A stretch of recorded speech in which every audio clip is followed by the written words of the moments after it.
So it's been about 6 weeks since the summit in Singapore, and U.S. President Donald Trump has been saying that talks over North Korea's denuclearization are on the right track.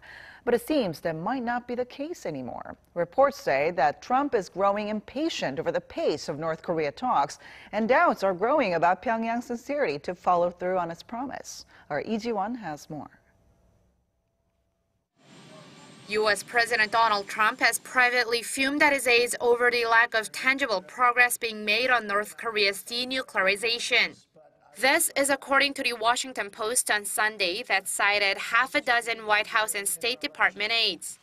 The report says President Trump has requested daily status updates on talks with North Korea and is eager to see the implementation of the next steps to dismantle Pyongyang's nuclear program.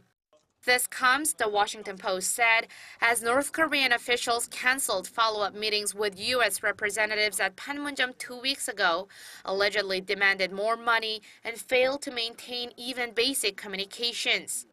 In fact, there has been no significant progress made on talks with North Korea, despite Trump's touting of his summit with the regime's leader Kim Jong-un in Singapore last month.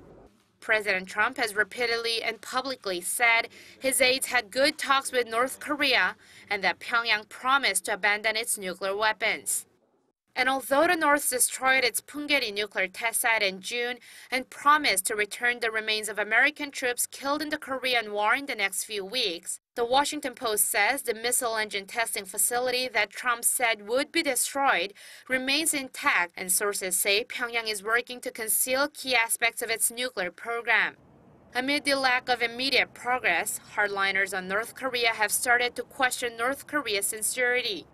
Speaking to CBS News on Sunday, Republican Senator Lindsey Graham warned President Trump that he is being played by Kim.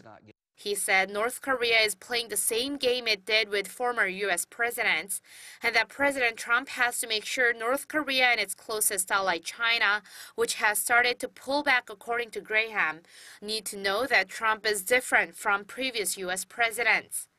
Graham said this should be done by giving a real stern warning to North Korea through restarting the halted joint military exercises with South Korea and setting deadlines on the North's return of America's fallen Korean War heroes. Lee Ji-won, Arirang News.